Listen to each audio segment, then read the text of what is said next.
Working in the final expense marketplace, agents call us and ask us, how can I do 25? How can I do $30,000 a month in annualized premiums? Everybody in our business starts off as a beginner, as an amateur, and you have to work your way up to doing the big numbers. Big numbers only mean big numbers. The most significant part about being successful in any business, especially final expense, is that you have to have a heart and you have to have the desire to put your working shoes on and go to work. There's a gentleman with me, Chris, that's been working with us now for about 4 or 5 months. And actually, Chris recruited us. He was out there looking at some different internet forums, looking at some different things on the World Wide Web, and came across our name, dropped by and visited with us, and sat and spoke with Heather probably for about an hour or so. So I asked Chris to come into the office, sit down and share some things with you guys to where you guys would understand that selling final expense is not easy, yet it's not hard, but yet you just can't come out of the box and start selling 20 to 25,000. So when you started this job here, did you think you could only work 2 days a week to be successful? Or do you feel between running the leads, door knocking with people next door, and as you're doing cold calling, do you work normally 5 days a week? At this point, yes, I do work 5 days a week. Just with the fact that I am relatively new and green. I think that being new, you have to work those days additional, because if I do go through 15 leads and those aren't sales, what else are you going to do? So you do need to go out and knock on doors and see other people just to start activity. So yeah, you do have to do, as a new agent, I'm not saying, I mean, there are people out there who do this 2 days a week, have been doing it for a while. I'd like to get to that point. A year from now, 2 days a week working, and I can focus on administrative work for a day, and then the rest of the day just go golf. You and I have had the pleasure of riding together. We've made some sales together. And we've got a workshop every Thursday and every Friday that we have a workshop. We have all the agents on the phone.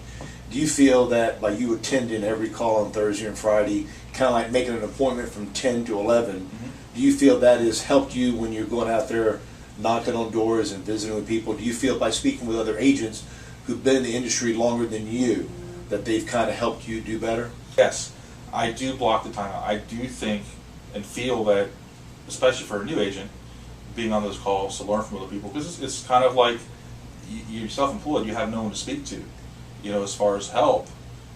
This is a great resource for you to actually talk to those people who've been there where you're at, and to guide you through and give you the little bit of direction. And they're not even your upline. These are people who just want to see you succeed as well, and they're telling you how they've dealt with certain situations, and you pick up tips, and I've picked up a lot of tips just by listening to those calls. Now, you know, some of it might be repetitive, but guess what? You know, you might have heard it before, but then another agent might not have heard it, who missed the call because he was on a sale. So if they've covered something before, well, great. You know, it's a great way for you to refine your and hone your skills. But another agent might not have heard it. I do feel that the calls are a huge advantage, and I don't know if any other carriers that do it as far as IMOs or anything like that. So it is very good for the agent. Workshops Thursday and Friday. You attend the workshops almost all the time because you see there's a value there. When you're out in the field and you're visiting with a client and you're kind of unsure of where to put that client at, what do you normally do? Well,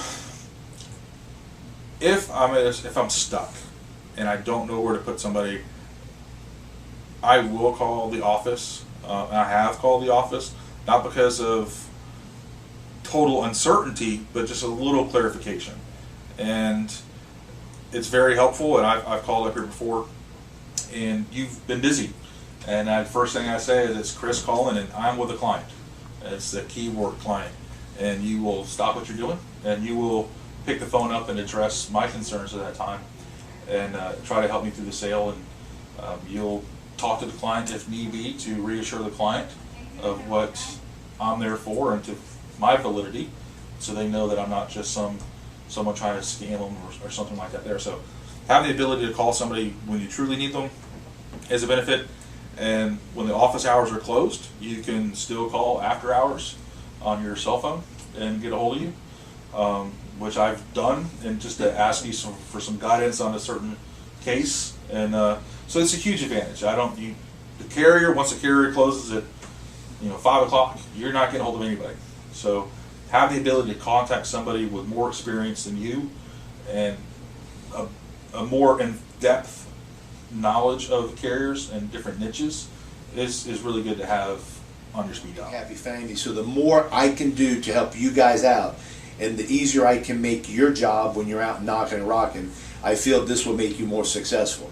Chris has been working with us only for a short period of time, and he found us, we didn't find him. And what we're doing is that we're trying to find agents who want to come work with us, people who've never done it before, people who started doing it and they didn't find a nice home. What I'll do for you is that I'll do what I've done for Chris and all the other agents. I'll work with you. I will ride with you. If you ever have any questions, give us a call. I appreciate your thoughts and taking the time and watching our video. And if you have any questions, you can either call Heather or you can call Nicole at the office. Thank you.